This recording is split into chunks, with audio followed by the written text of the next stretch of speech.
You're listening to Let's Talk Macro. Brought to you by Bandhan Mutual Fund. It's been a while, so let's dive right in. Hi everyone, Ahalya here, keeping you company on Let's Talk Macro, the podcast on macroeconomics brought to you by Bandhan Mutual Fund. And of course, Sreejith Balasubramanian joining me on today's episode as well, economist in the fixed income fund management team. Hi Sreejith, thank you so much for being with us on today's podcast. My pleasure, Ahalya. How are you doing? I'm doing well, and I hear we've got a lot to catch up on. It has been actually a little bit of a gap since our last episode. And for everyone listening, we're going to be taking a macro approach on macroeconomics today as we touch upon many changes that have happened in the past month. It's been an interesting one with economic data and central bank meetings that have provided insights for markets into where the global economy is headed. And that's kind of the focus of our conversation today, right? We're going to be touching upon the US economy, the latest Fed, European Central Bank and Bank of England monetary policy meetings, as well as what's happening in Asia. So, shining a light on Japan, China and India, because where we are, recording this podcast from, the union budget was presented to us last month, and let's just say it's been a hot topic of conversation. So, Sreejith, why don't we begin with the US of A, as always. The Fed's monetary policy meeting where they kept policy rate unchanged, but signal rate cuts are around the corner. So what is exactly the economic situation now, and has that changed? You were telling me right before we started recording that there have been changes on a daily basis. So interested to hear. Yeah. Sure. So we've previously discussed about how economic data in the US surprised to the upside in the first quarter of this year. Unfortunately, right after the Fed pivoted towards rate cuts in December. So the markets and the Fed had to dial down its rate cut expectations. Then from May, we started getting some data which was weaker or at least not above consensus expectation. In the last month, that sort of gathered a bit more steam. So we had softer data on inflation, retail sales, consumer sentiment, and PMIs. In the labor market, unemployment rate and insurance claims moved up, while wage growth moderated. But payroll additions were actually quite strong. But the July numbers that just came out on the 2nd of August showed payroll additions and wage growth were well below consensus, and that too quite broadly, while unemployment rate was higher than expected. So even growth in the unit labor cost, so that is the labor cost to produce one unit of output, was almost half of market expectation recently. So the labor markets have really cooled down, and labor supply has also been improving. Therefore, growth in the US is now not just directionally and more broadly eased, but it points to clear weakness. And this includes the July labor market data, the employment component of ISM, which came out recently, the unit labor cost number that we just mentioned, and even, credit card and auto loan delinquencies, the Fed's beige book, where, which actually mentions about how consumers are pushing back on further price rises and moderating discretionary consumption. And also the clear narrative from the latest quarterly results of companies, particularly in the consumption sector. So that's on the data. So the Fed last week said, the first rate cut could be at its next meeting in September. It acknowledged the recent progress in inflation and labor market data. In fact, it said the recent progress in inflation is even better than last year, given broader disinflation, including that in services this time, versus mainly just in goods last year.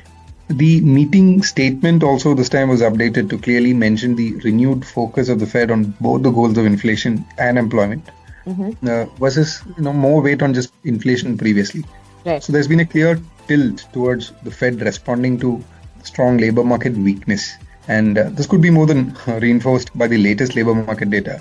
The market was pricing in around 3.5 25 basis points rate cuts this year before the July payroll data came out on 2nd of August. But now, as of today, as on the 5th of August, it is pricing in almost 5, including a 50 basis rate cut. So that's a fast change over a weekend. And overall US data, particularly labor market, has showed clear signs of weakness, and further downside surprises here can accelerate growth worries, sentiment, and increase rate cut expectations even more.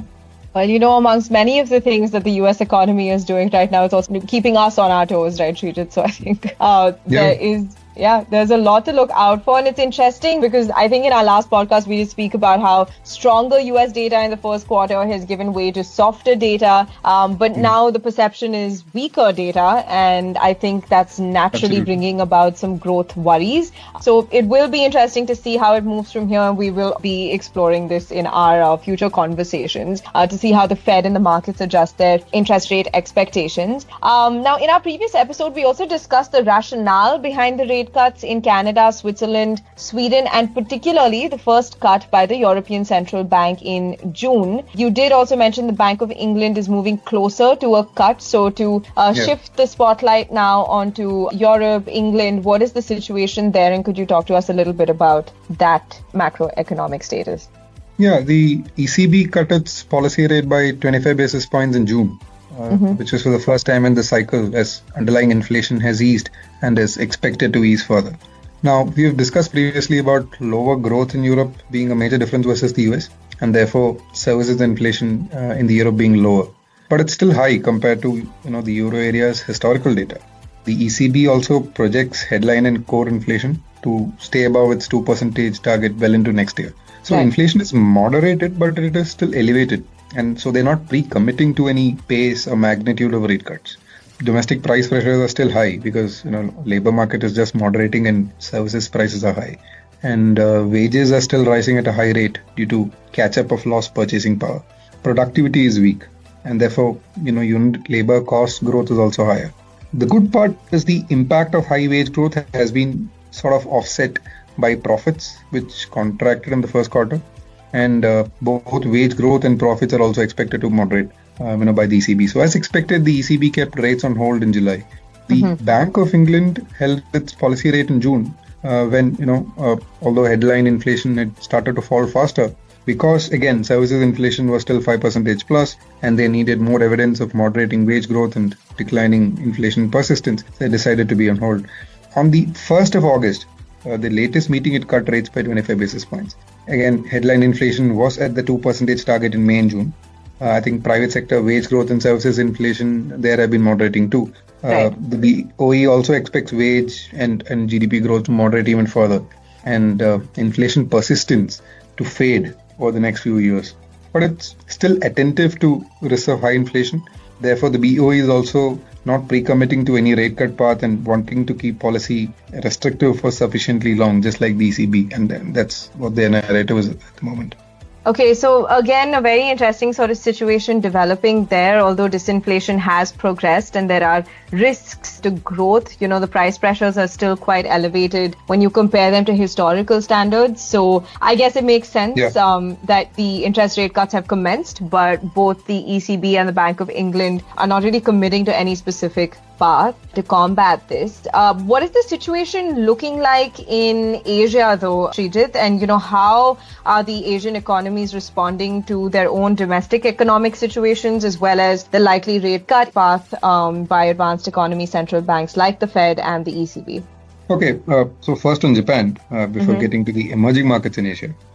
We know Japan has been an exception among advanced economies, as the Bank of Japan exited negative interest rates and yield curve control policies earlier this year. So it has been tightening policy as inflation and wages were finally rising after many years, while the other advanced economies are either easing or are close to it. Despite this, markets perceived policy outcomes as dovish, and the Japanese yen depreciated quite a bit earlier. But at the end July meeting of the BOJ, it hiked rates from the 0 to 0.1% range previously to 0.25%, and also unveiled its plan to reduce monthly outright government bond purchases to 3 trillion yen by the first quarter of 2026. Okay. And quite importantly, it also said it will continue to raise the policy rate and adjust the degree of monetary accommodation if growth and inflation turn out to be as expected. Now, this was seen as hawkish. But the other point is also that US growth worries and rate cut expectations, like we just discussed, have now risen very strongly, particularly in the last few days. So this narrows the interest rate spread with the US quite a bit for Japan. Reduces the carry trade opportunities, and so the yen has really appreciated quite strongly. Okay. The Japanese stock market is also down as we speak. The central bank, though, is quite upbeat about broader wage growth and inflation ahead. But economic activity we see it right now, and even private consumption is not very robust. Right. So a rapid change for Japan and global markets, in fact, in the last week, in the last few days, in fact, and it's a very interesting phase ahead. Okay, and is China kind of reflecting this, or is it a totally different situation there? So China, the situation is a little different. In China, the property sector and private consumption slowdown continue. Data has been benign, and June CPI, the consumer price index inflation, was just 0.2% year on year. And we know geopolitical pressures and risks are also there. Off late, but policy has been in the spotlight for China. Now, state-owned enterprises were allowed to buy unsold housing to tackle the property slowdown. And in early July, the central bank spoke about its plan to borrow long-dated bonds and sell them into the market to meet demand and create a floor, importantly, for long bond yields. Now, the central bank also cut its one-year loan prime rate, which is widely used as a benchmark for corporate lending, by 10 basis points. And this was the first such cut in almost a year. Mm-hmm. Similarly, it also cut the 5-year equivalent, which influences mortgage pricing. So that was cut by, again, 10 basis points. And this was like the first time since February. So these cuts also came after it had reduced the 7-day reverse repo rate, by around 10 basis points. So there's been these rate cuts that have been happening. And importantly, there was the third plenum, which is the party meeting, which lays out policy direction typically. Now, it showed concern about economic recovery and called for proactive stimulus to create more equitable growth among regions and sectors and tackle weak demand. There was also the Politburo meeting, which again continued to acknowledge the growth challenges that China is facing and the need to deploy counter-cyclical measures to boost consumption. So overall policy, if you see, has to keep currency stable, and it has to also to balance the short-term rate cuts that it has been doing with creating a floor on long-term yields, which is its stated intent. And therefore, there have been more responses and show of intent from policy, but we are yet to see anything which is sizable or directly addresses the demand problem. Therefore, Chinese bond yields have fallen quite a bit due to weak growth and the expectation of even lower rates to tackle it. So that's where China is. Okay, so we've covered China, Japan. One last question before we head into the summary of today's podcast, Sreejith. But let's bring it home, I guess. Is India looking like it's facing any kind of challenge, given that the market is coming around to accepting the Bank of Japan's action and what it plans to do? China seems like it's in a bit of a challenging position to get their economy back up. It's something we've been talking about on the podcasts that have gone by as well. So where does India stand in all of this? Yeah, so for India, data on growth, like GDP, PMIs, GST, all of them have been quite buoyant. Although we know private consumption has been generally weaker. Recent data like the core sector output growth also moderated. Now, on inflation, core inflation has remained very benign and was only 3.1% in May and June. But headline inflation picked up in June as momentum in food prices. And I think we've spoken about this before because momentum in vegetable prices particularly picked up. Now, this continued for most of July, but food prices have just started to broadly sort of moderate more recently, be it, cereals, pulses, etc. But that is a very recent phenomenon in the last few days. So in July, we have a favorable base effect, which should take headline CPI, most likely below 4%. But that should wane. The base effect should wane in the next 2 months. The trajectory of food prices and even rural consumption will also depend on the monsoon rainfall, which was in deficit in June, but as we know, has picked up strongly in July. Although the spatial and temporal distribution has been a bit off. Despite this, if you see the Kharif season crop sowing has been progressing quite well. With the weather phenomenon of La Nina likely developing at the end of this month, we could see good rainfall in the second half of the season too, like the IMD has forecasted recently. And we could also therefore have good reservoir levels for the following Rabi crop sowing season. So hopefully we also don't see much damage but to the standing Kharif crops and perishables from episodes of excess rainfall, because that is also important. So that's where we are on inflation and monsoon. But the other interesting data is on bank credit growth, which had picked up and widened the credit deposit ratio. The gap is still quite wide. It has not materially narrowed or anything, but credit growth was a bit lower at 14% in mid-July, just mildly. So still very early days there. The other important thing is on fiscal. The most important takeaway from last month's union budget for us has been policy continuity and the commitment to macroeconomic stability and fiscal prudence. fiscal deficit after 5.6% of GDP in FY24 is now pegged at 4.9% in FY25, the running financial year. Also, the target of below 4.5% in financial year 2026 has been retained. So the FY25 budget estimates also look quite realistic if you see the numbers, as the excess RBI dividends were utilized almost equally for additional expenditure and reducing the fiscal deficit. The focus on capex, capital expenditure also continues. So a structurally bullish view on India is intact. On monetary policy, we have the RBI MPC meeting shortly, later this week. In the June meeting, the policy rate and stance were left unchanged with a 4-2 majority, citing robust growth and food inflation risks. The governor also mentioned policies primarily guided by domestic growth inflation dynamics and not the US Fed's policy. So let's hope food inflation stabilizes, but in the current situation, what's been happening in the last few days, we'll also have to see how global data, central banks and markets move from here.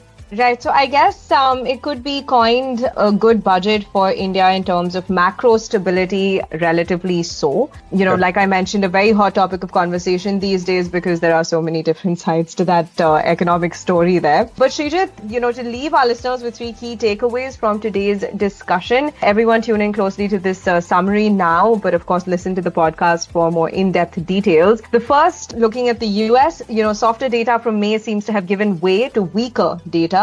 More so after the July payroll, and so growth worries naturally have risen. The Fed said the first interest rate cut could be at its next meeting in September, but weaker data has increased markets' expectations on the magnitude and pace of cuts.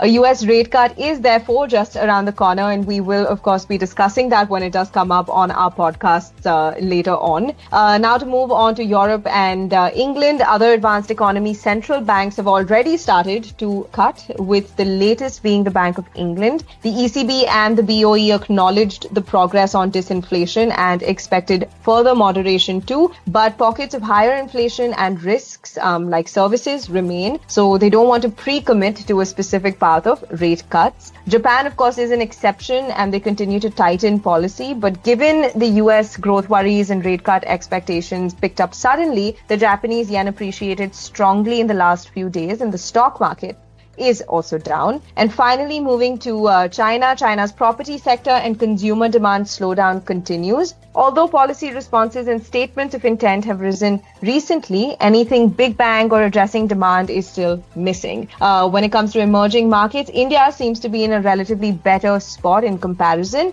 We did speak about growth, inflation, rural, monsoon, and so on. But the union budget last month confirmed the fiscal focus on policy continuity and macro stability by reducing this year's deficit and sticking to the glide path for next year.